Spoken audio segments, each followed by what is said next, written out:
I've spent better Sundays. I've got to be perfectly truthful. That was awful, wasn't it? Mate, I thought Ipswich was awful. I thought the 1-1 draw with Fulham was awful. I thought Chris, you were in the ground. How I mean, you know, and I saw you were with our mutual friend Pete. What was the atmosphere like? Because you and I of a vintage, we've been to the Lane before they bulldozed it. Mm-hmm. How was the atmosphere? How did you feel as supporters watching us be so inert? I mean, because that's what I was watching at home. I was watching inertia. Do you know what? There was lack of feeling there. I've never heard the chants so loud for Levy, and everybody could hear it. But they did the classic old trick of just turning the volume up, cranking it up as loud as possible. I've got to say, I was obviously sat at home, and I could hear the volume being turned up. Yeah, because maybe because I'm awful and we're pals and we're pals with everybody else that goes to Spurs. I want Spurs to do well and want Spurs to win, blah, blah, blah, and all that rubbish. But I could really, honestly, there was a distinct thing while I was watching going, they've really turned the noise up. Do you know what? It feels like we're owned by a North Korean crime empire that they're trying to... Careful. Shh, he's here. Trying to lessen the noise. Yeah, that's who we are, pal. Have you seen my thing? Have you seen my little comment at the bottom there? No, we're ignoring that because we're bigger. We're bigger than your genitals, Tony. That's how we. No, you're not. No, you're not. No, you're not. Right, ladies and gentlemen. Right, we're gonna. This is a great. I think a point for me to announce something which Chris B suggested, because he is, despite all of, you know, I mean, we've all seen him, we've all heard him, but he's one of the most intelligent people, the most forward-thinking people. And I had a conversation with somebody last week, and I said, if I ran a business, having Chris B as a customer that gave me feedback would be like, that would blow my mind. And a lot of businesses, they would be like, yeah, hasn't he got anything else to do? But when he does give feedback, it is stellar. It's enormous. So the plan is that we will do. Do you remember those down the pub podcast things I did when I met people and we sat in, like, I was sat in Chris's kitchen because we ruined it by scoring heroin and people smuggling the night that we actually went out, and I had a great time at Paddington Railway Station with our main man Jeff, and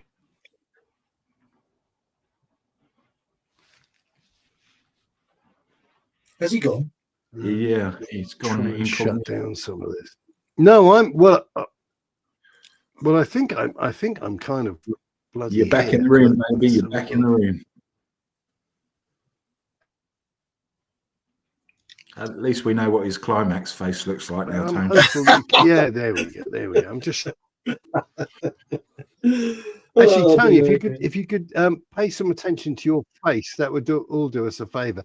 But anyway, so the point I was making before I got hideously like into the thing is that Chris's idea, which I think is insanely clever, is that we do a Blokes Down the Pub, but we do it maybe once a week. I think that would be, you know, just kind of normal and nice.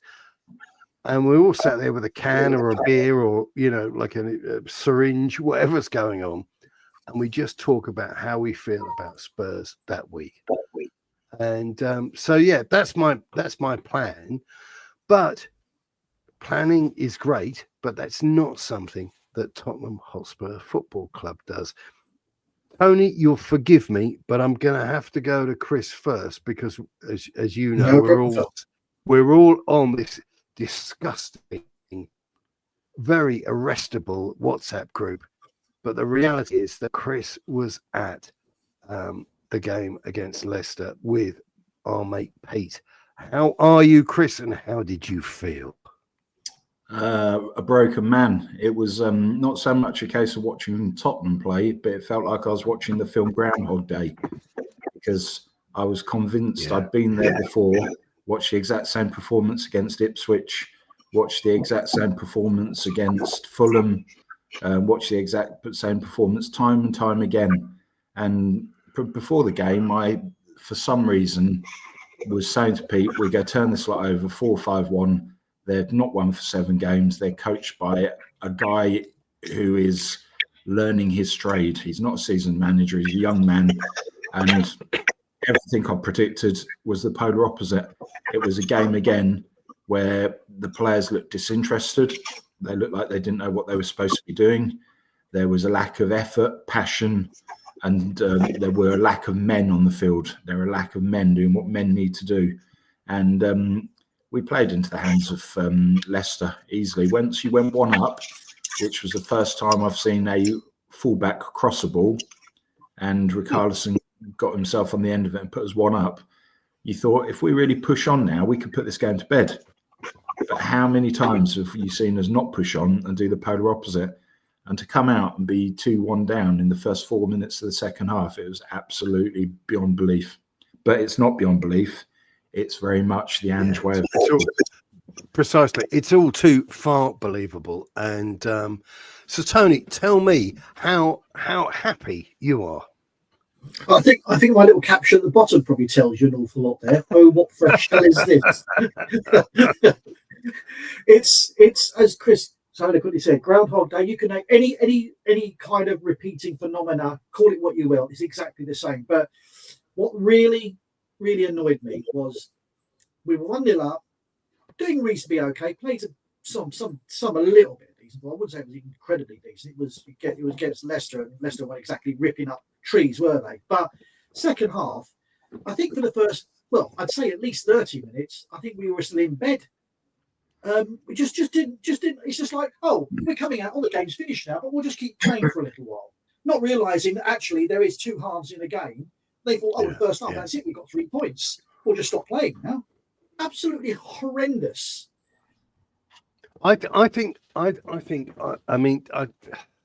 Goodness me. I mean, why am I actually? But why am I actually responding to this? You're a guy who understands football. That's why you're here. That's why we're all pals. But how is it that so many don't understand football and are giving us their voice, and they're telling us that, oh yeah, Ange will come good, just back him. Let's do this. Let's do.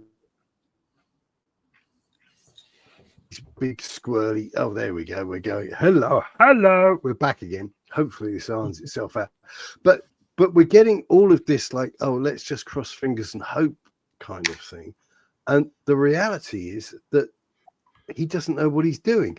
And we've said this as football fans, and I have to kind of say this for the general audience. I've been employed on a loose basis by the BBC, so any mofo can just show up and say, well, I think baby. And the reason the BBC didn't want to keep me on was because they didn't want to pay me the £25 per article, and they preferred to pay some woman, I say woman, but I'm doing this in a charitable way, whose moniker was Spurs XY or XYY or whatever it was, but clearly it's not a. Anyway, I can't even say it. I'm not even allowed to say it because this is the crazy world we live in. So vote Trump, vote in reform. Let's get on with it and get rid of the lunacy. But the point I'm trying to make is the fact that we are calling stuff that we understand, that we see, that we can appreciate because we're normal human beings. And the situation with Ange is, his win rate is disgusting. His win rate is appalling. And nobody in their right mind would tolerate it. We've seen all of these charts, and I'm not going to put them up on the and go, oh, let me just show you this. Sky Sports, all of these other stations, they put up these placards, if you like, and they all indicate that this guy doesn't know what he's doing. It's not opinion. It's fact. And as Tony, as you said to us the other week, and we know each other well enough by now, I don't care about your feelings. I'm all about the facts. That's my mantra. But that's where we are. I understand that Gold My Beer has relayed a message from the Wolf's Lair, from Lily White House or whatever it is, saying that there's no immediate panic or desire to sack Thick Dundee. But wow, I'm so happy. You know, I can't tell you how happy I am, because this is like if we were on, you know, one of those bake-off shows and you've got some awful, dreadful contestant who's burning everything. Well, I've made all this, I'm going to put it into the oven.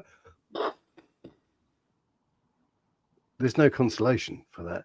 This person shouldn't be on the show. So let's this is where I'm going to go with this, guys. I'm going to poise this question for the dum-dums in the audience. Now, I know all of you very well, but what would be your next solution for where we are? Which, for those of you joining us late, is absolute carnage and chaos. We are in the relegation zone. We're in the middle of a fight. We all told you before Christmas it was heading that way. But where would you guys envisage us, and what should we do? So we have the lowest points in 75 years. We've taken 4 points from our last 12 games. Only Southampton have taken less, with 2 points. I keep on saying it, and I'm getting sick and tired. Chris, that is terrifying. But so few fans, sorry to interrupt, but so few fans are actually embracing facts. And as our pal below there, Tony V, has said, facts don't care about your feelings. And it's the first time since 1912, so when Tony was born, that we've lost against a team on a 7-game losing streak. So all of those figures, it's disgusting, show a true representation of where we are. And I keep on saying it, and I will say it once more, but Levy is in real danger of destroying his own hard work overnight. God forbid we fall out of the Premiership. The value of that club could devalue by something close to 2 billion, and that's in lost Premiership revenue, no longer being parachute payments, and the fact that they don't have that Premiership badge on their sleeve. If he is stupid and thick enough to think that we can continue with this manager, then he gets everything he deserves. We're not too good to stay up. The recent points show that we're not too good to stay up, and we're playing Russian roulette with a loaded gun if we think at the midway point of the season, bearing in mind how the first half of the season went in respect of points to games, that this idiot's going to keep us up. We're absolutely deluded. Tony, how happy are you? How much love and warmth have you got to share with the Ange sexualists? Oh, well, I'd rather not, because I just don't want to get involved in bodily fluids like that. No thanks. To me, this is this wish fulfillment that seems to be going on about, well, when you get all their players back, it'll all be better. There's no guarantee of that at all. I mean, that's one of the, there's so many wish fulfillment things. Oh, I want to win the lottery. I wish I could win the lottery. Great. Okay. But it doesn't mean I'm going to do it. The thing is that you have to remember, players are coming back from long-term injuries. It takes them a good few games to get match fit, to get up to speed with things. And they're still at their most vulnerable when they're in those first few games, as we've seen with Mickey and a few others. So this wish fulfillment thing is nothing. It has no basis in fact. It has no basis in reality. And it doesn't mean to say that all of a sudden we're going to get people coming back and it's all going to get rosy in the garden. Because remember, by then, we're talking about, February, potentially? There's going to be a lot of other clubs who are looking over their shoulder thinking, we're going to have to really start pulling out of here. So, and we've proven time and time again, even with our best squad, we don't have the stomach for the fight. And that's the biggest problem for me, is even when we did have, and people are forgetting, they have a very short memory. Last year, we, especially towards the end of the season, we had a pretty, a full squad. Didn't seem to go very well, did it? And the problem was yesterday, Tony, one of our supposed better players Bentancur returned to the side. He played like a bloke who was pissed. He was all over the place. And you say, yeah, all these big players are coming back, but they've got to perform. And equally, they need to know what the manager expects from them, and they've got to have a belief and an understanding in the horse shit football that he plays. And at the moment, people are wandering around the pitch clueless. I looked at Van Nistelrooy body language on the bench. Sorry, H. The body language last year. Again, we go back to his body language. You're good. It's your show. I'm just the mug that puts it up. Sorry. And that's the truth. The body language on the benches. You got Van Nistelrooy, very inexperienced coach, first job, did a credible job at Man United. You know, to looking very good point. Very good point. Yeah. But body language. He was into his players. He was at them. He was looking at things. He was changing things. Ange just sort of sat there with that stupid, bereft of any thought look, and behind him the 16 wise monkeys. You know, honestly, if you gave them an infinite amount of time, so you know what they say about this thing: if you gave a load of monkeys an infinite amount of time, they'd come up with the works of Shakespeare. Well, no, that lot wouldn't. They just would never do that because they wouldn't know at the start. And it's just so frustrating to see that there's no passion, there's no drive, there's no development, there's no growth, there's nothing. It is just 100%. Absolute balls. And Tony, I said something very similar to Pete yesterday when we were sat behind the goal looking at the manager. Was that the gentleman that you sent us photographs on in our WhatsApp group? I'm just trying to share with the. Yeah. I'm just trying to make Tony grin in a sinister way. That's all I'm doing, you know. So I said to Pete during the game, look at the touchline.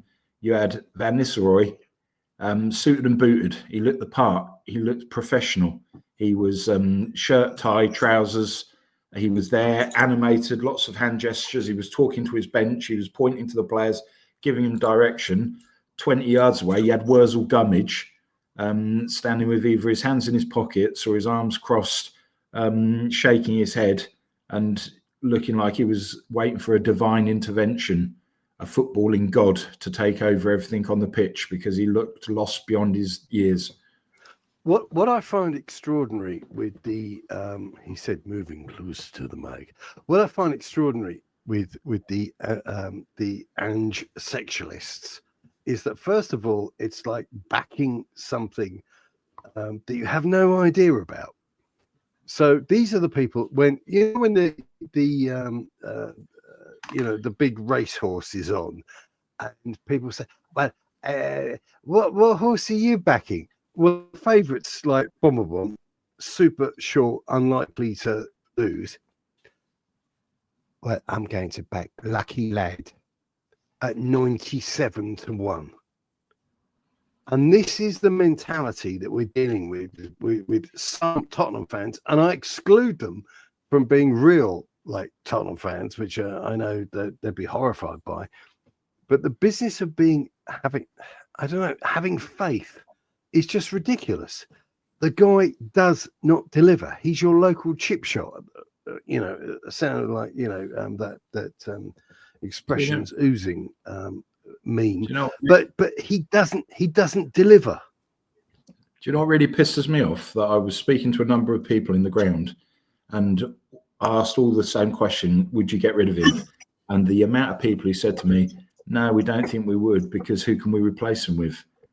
But okay. Let me precisely, Chris. Absolutely, you're like one. I mean, I don't know if I've ever said this in public. I think I may have said it to you after 20 years. It's not going to get mushier. It's not going to get mushier. Is it sexual or anything like that? Tony, keep your clothes on. But you're an intelligent guy, weirdo. But you're it's who we are, mate. But Chris, you're a hugely intelligent guy. We have both been through blue chip companies, interview process, blah, blah, blah. Nobody ever says, so the building is on fire, what would you do? Nobody says, I would immediately make sure the guy who was a little bit cuckoo with matches and smelt of, was escorted out the building. you understand what you're dealing with. And if you look, and this isn't the show that's going to put up those maps, those things on the thing. We know how bad his win rate is. We have said, because we're nasty, horrible people. You don't want to listen to them. Just go and listen to just what is best. Go and listen to, we are talking TV. We're people who have seen it all. Thanks very much. And we're here, I could be wrong, on the kind of like thing that our default setting is. Come on, Spurs, let's have it. Let's get on. Let's win. Let's be successful. Despite the owners, let's find a way. You know, we're kind of emotional about that. That's what we like. It's a default setting. We wake up like that in the morning. But there's no chance with these people. There's no chance. No chance at all. The thing is that argument about, well, it's not really worth getting sacking him because who would we replace him with?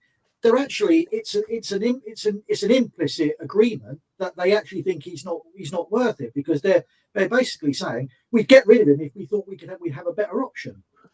Tony, you're talking about another world. You know, you're talking about like a fantasy thing there, because the reality is, so this guy isn't working. So let's hold that in isolation as a thought there. This guy isn't working. We all agree on that. And then we look at, so who does work? So we look at, you know, Jose Mourinho. We look at Antonio Conte. I'll just get direct. Where the hell do you go? You've sacked the guys that really do work. And then you've got this dum-dum, this competition winner. And there are still fans, and I blame you, Tony. It was you that drove me out there. I've gone onto Facebook and I've joined a few groups. Dear God, there are people saying, but shouldn't we just back him? Why should we sack another manager? The reality is you can't sack a CEO. And that's where we are. Hey, I've just sent you both a message from Matt Law that's appeared, which has gone out via social media. Tottenham believe that changing another manager would leave the club in a difficult position as they attempt to build something lasting. He is 60 years of age this summer. He's 18 months into a 4-year contract. He will not be around forever. But if the club are so naive and stupid enough to think that this is an Alex Ferguson type bloke who's going to take us on a trophy. You beat me to it, Chris. This Sir Alex Ferguson thing, like we found this kernel of gold, and we're gonna like invest and envelop our, you know, absolute utter lunacy. Yeah. This is like bumping into a guy on. Chris, I'm even struggling for words, and I you know, but it's like being at a shopping centre, being at Brent Cross.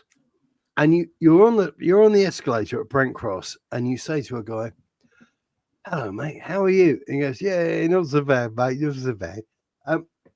You into football?" Yeah, I'm a Spurs fan." "Oh, so am I." And having this meaningless, dull, stupid, superficial conversation, and the guy saying to you, "I'll tell you who I'd like to run the club," and we don't even need to know his. We don't even need to know his name. The reason that ENIC are slow to throw this mug, and again, for those of you wanting to play catch up, he's Australian. He was born in Australia. I believe he's of obvious like Greek Australian descent. Nobody cares. He's morbidly obese and he's useless. The reason they're slow to get rid of him is because he was what I think Chris and numerous other people have said, he's 8th or worst choice last time. So don't look at us. Please don't look at us. Tony is absolute value. Chris is absolute value. Everything I've said for the last 20 years has been total value.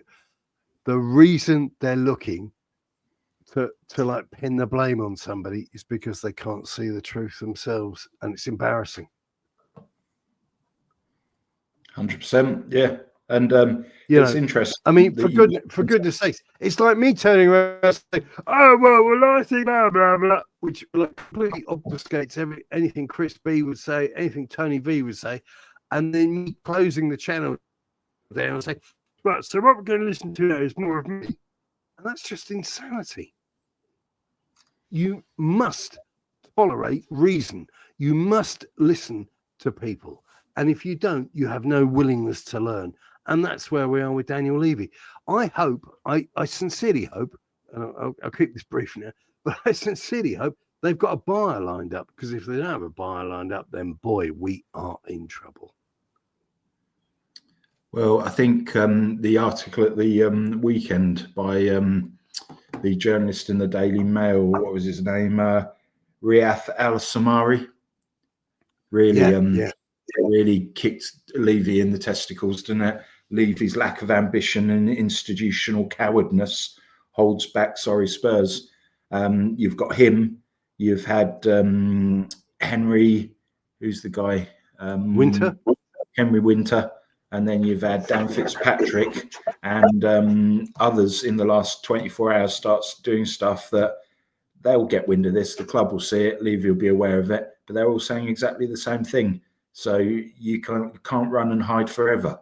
And things are starting to catch up with him.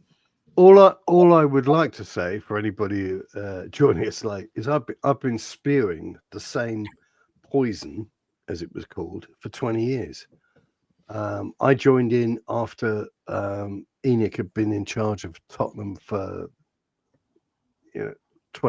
5 years or so, and I could see what they were, because I'm not stupid.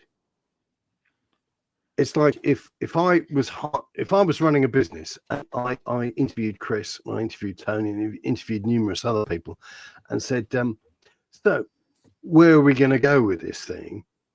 I would know precisely the direction of travel on our business, and I'm happy. I'm happy with what I've done. I'm making money. Which is awful. You can't say that out loud. But I'm very happy, and I was right, and an awful lot of people were sure as hell wrong, and that's the polite language. We're seeing, I think, the end. I think we're seeing the end of days for Enoch. Go on, Tony. I just like to know. This is the thing that in all these communications, all these presses, everything that Ange says. And then to me, this nonsense statement coming out. They're trying to build something. Okay. Yeah. So what is it you're trying to build? Because you're not showing any evidence that you're building jack shit. You're building a career in the Championship. That's what you're really building at the moment. I don't see any evidence of building anything. I know people say, "Oh, well, the injuries have done this, and the injuries have done that," but we know historically that Ange has a track record of breaking players. So 100%. If he's going to do that, it's not. Sorry, Tony. Just for a moment, for anybody saying, "Oh, well, I'm not really sure about what that guy in the baseball cap happy to say," do your damn homework. It's not up for debate. He has broken more players than the Fisher Price crushing machine. With the Fisher Price little dolls come out that they don't work so well. He's broken more players than that. That's the truth. That's the absolute truth. Do you know what really pissed me? Do you know what really pissed me off today, Tony? So we went 1-0 up. The fact that he took Richarlison off, who's allegedly had a injury of some description. Surprise, surprise. Nobody would have ever guessed that. And he then leaves Lancashire on the bench. We are 2-1 down. Yeah, shameful. Chasing a game. Why not be brave and put Lancashire and Son up top? Because he's already, and then he has the audacity to admit that a couple of the players were unfit and shouldn't have started. So why not? Instead of starting Sarr, why not put Gray into a central defensive midfield, the position we're screaming out to see him, put Reguilon at left back, put Davis into left centre half position, and then you're not accommodating. Who the hell are you? You're not Australian. Why should we indulge you? You sound like some white guy from, I don't know, London or something. You sound like a mug. Why should we even listen to you? but it just made no sense at all. And then he has the audacity to put Lancashire on in the 90th minute. You think, what's the point? You're just taking the piss now, aren't you? He is so one-trick pony. He does that as a virtue, though, as well. Sorry, he does that as a virtue. He listen to his pressers. Oh, the players gave us everything. You know, we had 2 players who were a bit injured, but they really wanted to do things. I bet they didn't want to do jack. I bet they just wanted to stay away, get recovered, and then come back again. But he said, "You got to play. You got to play." Because that's what he does. And I'm sorry, if they're carrying injuries, then what just play the ball. Just play the youth. If you're going to have to play the youth, play the youth. We can't lose anything by playing them now, can we? And going back to my favourite current word, woofter. Well, Maddison is a massive vagina. Sorry, Chris. I just need to check with my head of emotional clarity, Tony, that you're allowed to use the W word on this show. Well, I'm not going to say a word. I'm saying nothing. I need to there we go, Chris. It looks like Tony doesn't give a fuck. So crack on. So Maddison, what a complete and utter vagina. The fact that he didn't play yesterday because he was sore from Thursday night, sore from a professional football game. I'll tell you what, he would have been if I'd have got a hold of him. Well, I mean, it's just extraordinary, and we've got this business with I can't. Do you know somebody? I remember your name, and I remember your name, and I remember so and so. People say, but people I don't care about, I don't remember their names. But Johnson, he's a bit sore. I'm sorry you're sore. Can I do anything? No, nobody freaking cares. Do your job. It's like, I mean, I went into town earlier. I got a taxi, and the taxi driver turned up, and I'm always like, I'm that guy. How are you? He goes, I'm okay. I'm good. I'm not doing it nastily, but the guy is of Pakistani descent, and I like him. I live on a farm in the middle of fucking nowhere. I said, how are you? He goes, I'm okay. I'm okay. I said, take me to so-and-so. And we're having a chat, but he doesn't have that much banter, blah, blah. Takes me. And when he picks me back up, he goes, oh, how are you?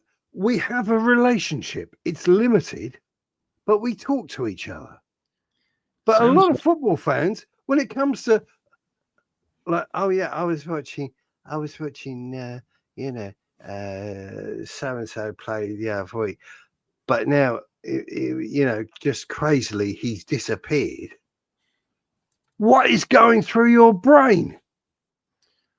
James Maddison had aspirations to be England's number, whatever it is, for whatever slot, 10, 9, 7, 27, nobody cares. And suddenly he doesn't play. Oh, that's all right. I don't mind that so much. It's just weird. It is really, really weird. Or is it just me? I don't know. There's got to be something going on in the background we're not aware of. As you cannot believe for one moment with recent appearances from the subs bench, the body language, that hasn't got any time for the Aussie cowboy at all, is he? Well, for me, it just doesn't kind of strike true that you've got a supposedly the coach of this £1 billion stadium football club, and as you say, and we're just announcing before a major game, which is a make or break game. Let's not kid ourselves. He's not available. So why isn't he available? Why wasn't it announced earlier? It just strikes me as utterly weird. But moving back to your point about we all have the ability to talk to other football fans, it was nice to see Ange carrying on that ability when he was heading down the tunnel, when somebody very rightly reminded him that the only place we were going was down under with him. And he had the audacity for a third time this season to come back out of the tunnel to have a pop at the bloke. We've seen him do it where Spence rescued him. He's just a liability. All I can say is, Tony, I cannot believe, first of all, you secured those tickets. Second of all, that you were so vociferous against our Lord and Master and Papa No Clue. But it was just extraordinary. I think we've got a bit of frozen screen action going on here, baby. But No, it's just climax. hello, baby. But the deal was that the guy that he then wandered under the bridge, or under the cuff of the tunnel, and then came back out and said, well, he didn't say anything, but he was like he looked like a disgruntled shopper. But he forgets every time that he's 60 years of age, overweight, and a bit of a tosser. He's a bit of a pussy, and he wouldn't, if somebody fronted him up and jumped over the barriers, he'd be off like a 100-meter sprinter. I hate to bring this to, which is, I would regard as a civilized conversation amongst friends, foremostly, and football fans. But I've seen tough guys before, and this guy is not a tough guy. At least when Eric Dyer lost the plot, he lost it properly, didn't he? And he went rampaging. Anybody who pissed his family was going to pay that day. Equally, I think, I mean, me, because I'm a nuisance, I would say that, Eric Dyer's brother was playing up, and it was a regrettable situation. But look, we're all of an age. We're all I'm certainly in my mid-50s, and I'm happy. I'm comfortable in that. But I know when I see somebody playing up who shouldn't play up. Well, this is supposedly, as you've oh, said, Chris, look out, Chris, he's back. I'm just sitting back and enjoying the view from you two fine gentlemen. Well, your screen had frozen for about an hour. That's the reason you I was just sitting there listening. Spoken over. I was early in the afternoon for whiskey, isn't it, H? No, it's not whiskey actually. It's rum. But thanks very much. I was just entranced by the elegance of your two fine gentlemen, your arguments. That was all it was. But he's the head of, as Chris said, for somebody. How is he not aware of what an idiot he looks every time he does that? I mean, we know, to be fair, it kind of almost answers itself, because we know he lacks self-awareness, because his interviews are embarrassing, especially when he starts off with, "Oh, business usual." Oh, well, that's a great way to start an interview. So he asked you a legitimate question, pal. The fact that you keep losing all the time is your problem, not his. So let's get that out of the way. He then does all those embarrassing things there. How has somebody not grabbed hold of him and just smacked him about the head and neck with a broken bottle and said, "Stop doing that, concentrate on doing your bloody football and get this team playing"? Because he's not doing that, and nobody's saying anything. I can't believe there is nobody behind the scenes just saying something. But again, you've got Munn and you've got Lang, who basically are just empty heads, or like on legs. Sorry, I'm like you. Don't apologise. You're talking common sense. It falls back to the total lack of management in the football club. Anybody who had a proper leadership team in place, you would have somebody who would be spinning, thinking, "This bloke's a liability. He's destroying our brand. Every time he opens his mouth, we're not sure what he's going to say." And you'd have a communications director thinking, "No, we've got to get this bloke out the limelight." So they have these embargoed sections of the press conferences where anything a bit spicy doesn't make it into the public domain. But every time he opens his mouth, you don't know what he's going to come out with next. And you've always got that bloke from Spurs TV doing the post-match interviews, and they're cringe. Ask them genuine, legitimate questions that we would if the fans were interviewing him.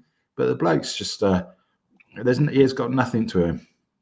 Well, the guys on Spurs TV are hilarious. Let's just get that out the way. They are there like the Politburo, like the Stasi, whatever nasty language you want to use. So Ange, we lost again. What do you feel were the positives? No, fuck the fucking positives.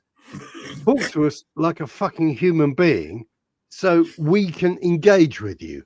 Because if you sit there giving us these platitudes, it's not going to bloody work. And this is where this channel works brilliantly, because we've got guys who are, first of all, have had sex lots of times. I keep going back to this, but this is just not to puff you up, but to get rid of all the other miscreants. Had sex lots of times, have great social relations, have great jobs, blah, blah, blah, blah. And that is what we're up against. and we're up against people who go, "Well, I hope he does really well," and I wouldn't sack him myself personally. It's just weird. They don't even understand how weird they are. And those are the people that are in favour of Ange and whatever else Daniel Levy has up his sleeve. And this is the thing that we can only hope for, because like we all saw it on the TV. It was really unfortunate that game wasn't like massively broadcast. And it always happens. But you always say that, don't you? Yes, well, it tends to be the fucking thing that goes on. If what we need as a club, we need a game that's broadcast on Sky or TNT or whatever the hell it is, and so everybody can go, that's not going too well, is it? Most of our games are on Sky at the moment. The Comedy Channel 837. Tony, what would you like? I mean, at the risk of going into, on the wire territory, what would you like to happen to? Oh, I've seen a glint. Chris, I've seen a glint in his eyes that previously I was unaware of. What would you like to happen to the fat loser? Because I think we need to talk about him in those terms, don't we? So, am I wrong? Lads, the guys with the rifles, can you come in, please? Blindfold, yes, please. Blindfold. The Brightling militia. Absolutely, it's just ridiculous. Honestly, I think it's obvious. I think we're all of the same mind. We'd like him out of the club. This argument about, well, we haven't got anybody else, that to me is not an argument, because the old sort of definition of insanity is doing the same thing over and over again, bloody, bloody, bloody, bloody, blah. So if someone says, well, have you got a name then? Yes, I have got a name. Now, this is just because people have asked the question, I will give them an answer. I think someone like Thomas Frank would be great. Here he comes. Here he comes from downtown. If people want an answer, I've given an answer. Now let's have a debate about that. I'm happy to say, people disagree. That's fine. Tell me why. Because he's working miracles at Brentford with an extremely limited budget, but he actually has coherent thoughts, and he actually has a system, and it actually, some of the time they punch above their weight, and it works. And he's not at war with the owners, which is what every Tottenham boss that we've seen, and nobody gives a fuck when we're talking about this as grown-ups. We're talking about Mourinho, we're talking about Conte, blah blah. All of them have been at war with the owners. And when I say at war, it's not like, well, I don't know this. I would prefer this to be green. I would prefer this to be yellow. The reality is, you've got a guy like, as you say, Frank, who would actually just crack on beneath the skill set that you've employed him on. From previous history, you're looking at what how he got Brentford up into the Premier League on a shoestring budget. But not only has he managed to get them in the Premier League, he's now managed to sustain them as a credible force in the Premier League. 100%. And that is because he actually understands football, like real football, like proper football, not A-League and J-League and D-League. Sorry, Tony. Sorry, Tony. I've got to cut you off there. We're just waiting for another super chat to show how daft you are. You spoke about understanding football, which makes you insane in my mind. Chris, how do you feel about Tony's lunatic idea about having a coach underneath the auspices? Don't wave your finger at me, you weirdo. I'm sorry. I just want to refute this particular allegation about insanity. You know what I'm saying. In his sectioning right away. Yeah. Mate, I refute that allegation. I've been tested, so I'm okay. Thank you very much. Listen, we all know you've been tested, and I'll be around yours tomorrow for a tummy tickle. Chris, a bit late, like you're diagnosed as autistic, Tony.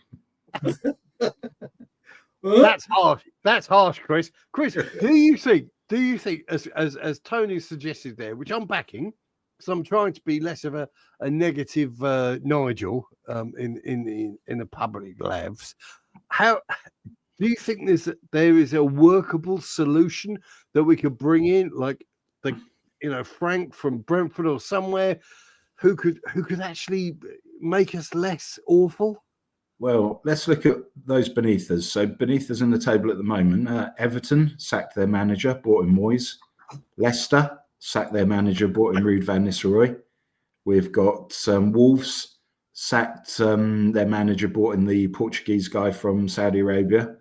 And Southampton sacked their manager, brought in the guy from Germany or wherever it was. The only team beneath us not to have sacked a manager is Ipswich. And he's going to get the season because of what he's done for them. The expectation was similar to and because of his CV and all the rest of it. Yeah. So everybody else who considers himself in that relegation battle have done what? Sacked their managers. But we are content.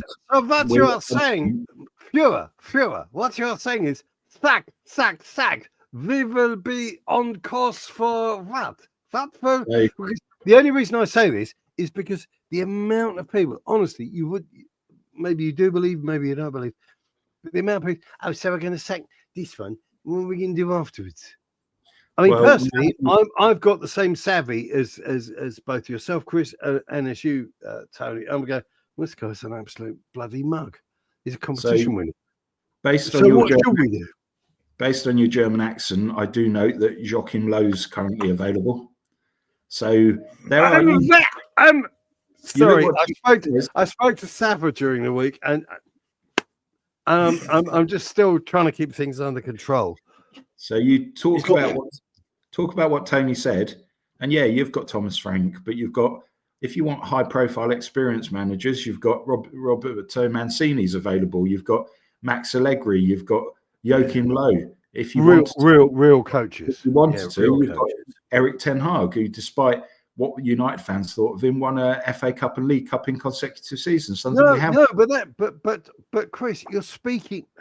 Dear God, this is the reason we're friends. This is vaguely with Tony, but this is the reason we're talking, because we understand football. I mean, the idea of Ten Hag being regarded as like a vague kind of he's all right. Dear God, Spurs need a change of CEO. ENIC have run their course. It appears to me it appears to all of us, I think, absolutely obvious that they've run their course. But everybody who says there's not options, they're blind, because you've got Fonseca's. If you want to be controversial, you've got Gareth Southgate. There are more than enough opportunities out there, and you don't need that to be a full-time position. You could get somebody in on an interim. Remember when Chelsea brought Ancelotti in on an interim basis, and he was there for 6 months? I understand his name was, I was told by the Führer, it was Ancelotti, but Ancelotti. And despite the mismanagement and running of the club on a day-to-day basis, Tottenham still is a big name in world football. If somebody comes knocking at your door and you've got something about it, if somebody said to me, do you want the Tottenham job? I'd take it every day of the week, because I know that I'd succeed, and I know that I could turn it round, because I'm going to give people a shock, and I'll go try something different. And that's, we've got a younger generation who I hope would replicate that from a sports management perspective. I remember a conversation we had a few weeks ago. It wasn't with me. About a month or so ago. But it was, I don't know which version of you it was with, based on today, because you seem to be a man of many voices. But I posited that somebody like Graham Potter would have been a good shout when he was available, and I got shouted down by you. Like, you don't sit there and nodding at me. You all shouted me down, but you only shouted me down because you said, "Why would he come to us?" Please. Tune in next week when we hear no speaking say. Come on, Tony. We know each other too well. Make a decent point. It's me and Chris. You can't get away with this anywhere else. We know you better than you know yourself. Yeah. Oh dear. Well, I'm sorry. I've been tested. I'm telling you now. I've been tested. I've got the evidence. I've got the forms to prove it. But look at. Okay, you talk about these things about people being sacked and managers getting, new managers coming in. Graham Potter's come into West Ham, and already within the space of about 2 or 3 weeks, yesterday's game, watched the Villa game. Completely different team. Should have won that. Team. At the death. Absolutely should have won that. A friend of mine went to that game, And he's a Villa supporter. He said we were very lucky. He said, but the last 20 minutes we were out on our feet and they just kept going in. They just kept going and going and going. One manager. It just takes one manager, strangely enough, a change of manager just to do it. We're still at the point. We've got an international break coming up. Now there's no better time if you get change of manager than do it now. You need to take the whole of the management structure so you haven't got the same old voices from the past. All out of the building and shoot them in the head. Make sure that once and for all, Ryan Mason is abducted and locked in the back of a truck and driven overseas, never to be seen again. But the trouble is, we make these kind of casually, graphically awful remarks. But we've been through the CVs of all of these guys. And they're paper thin. We can put them on the back of anybody can tell me. I mean, Chris, Tony, I know, and certainly myself, hello, baby, our CVs are rock solid. Anybody within our, infrastructure, employment-wise would go, dear God, this guy's pretty good. But looking at an operation like Spurs, £1 billion stadium. Oh yeah, this is the guy.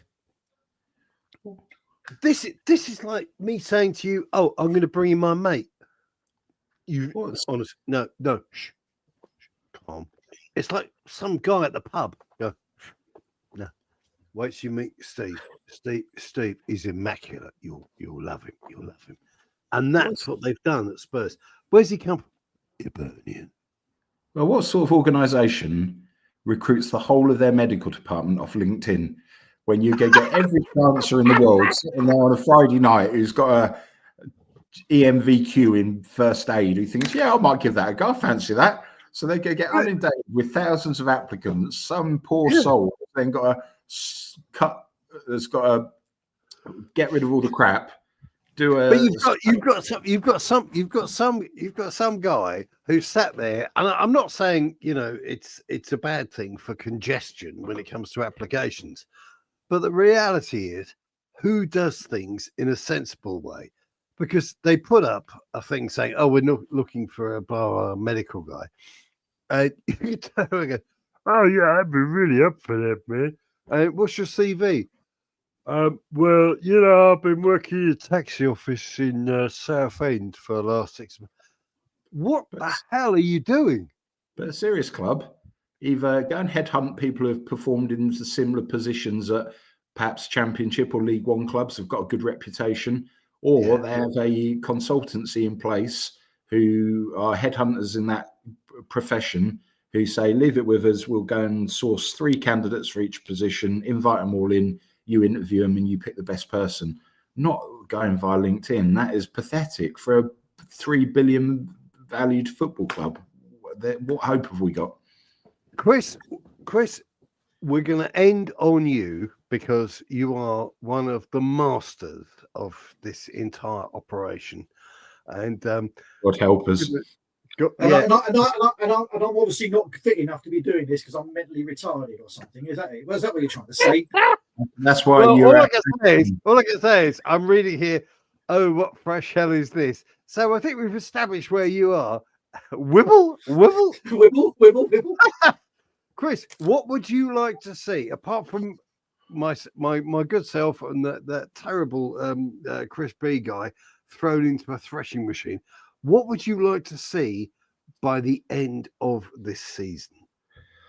What I'd like to see is complete. No, I'm talking to Chris. Sorry, I'm talking to Tony, not you. All right, you asked me. You forget. Well, I don't know.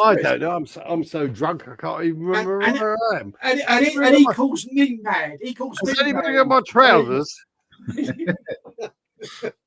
I want what Chris wants. Okay. I defer my time over to Chris B. No, somebody swipes the magic wand. It would obviously to be a takeover, preferably from the Middle East as opposed to the Americans, as if we do that, we're in worse trouble than we are now.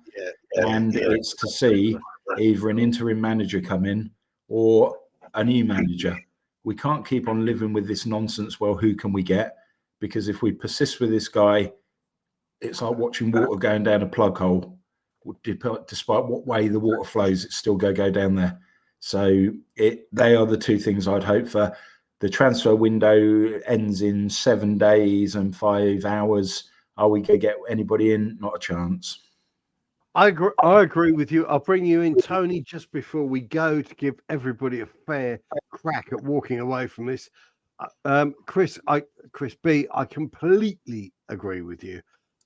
I think we're kind of doomed in a way because you just can't wave a fucking wand.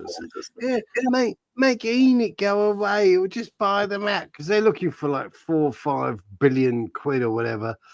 So Chris, sorry, that's how we got in that problem in the first place, isn't it? Tony, how do you feel before we go away? Fuck off. Fuck you in the face. You'd like that, wouldn't you? You absolute fucking weirdo. So how do we, Tony? How do we cope with this post Chris analysis? I think you seem to be coping quite well with that, but by the amount of rub you're consuming. He's not as red today either, Tony. He's got the old right, yeah. blood pressure under control. I think how do we cope? Very badly, I suspect, because it's not, nothing's going to change because these arse buckets are in power. They're making shed loads of money out of a property empire. They're destroying Tottenham single-handedly, destroying livelihoods, destroying the infrastructure. My wife and their family all come up and grew up around that neck of the woods, and it's just now. There we go. This is true. This is the thing is it's not just things change. Of course they do. That's progress. Things change.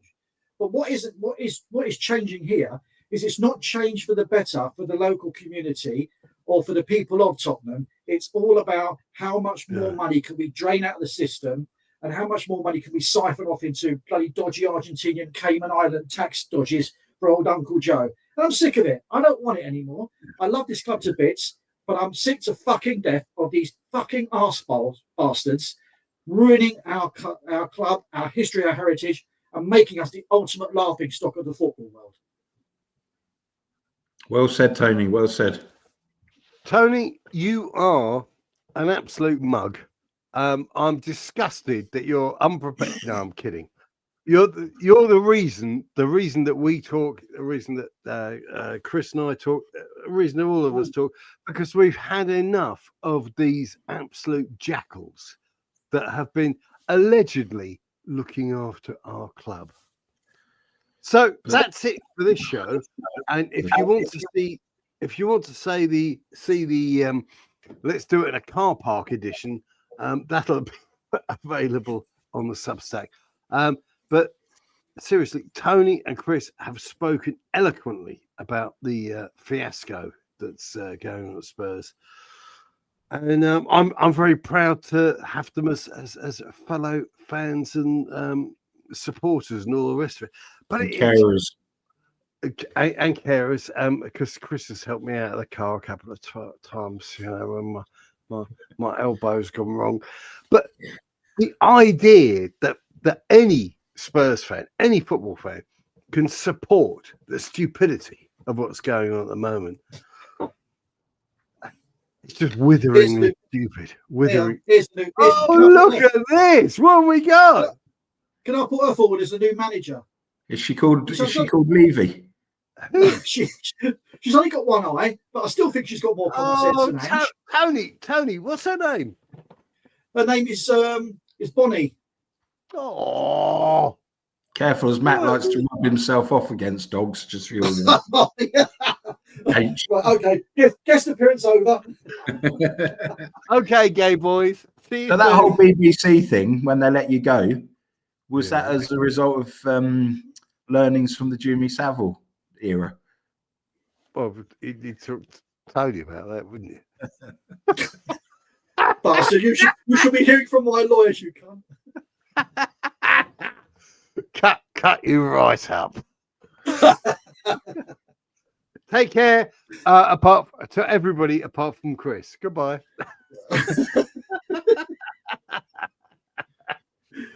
Oh dear, you've been on the sauce a bit, haven't you? Yeah, he's at the start. He was perfectly sober. Now he's like Ange Postecoglou. I can't talk. Can't talk now, mate. I was wondering. I think you'd be a psychologist. Dream at the moment with the amount of voices that are coming out of your head today. Well, most of them sound like The Simpsons. I was thinking, I didn't realise we had Pankazir on the call. And Apu got into his taxi earlier. Yeah, Klaus the racist German. So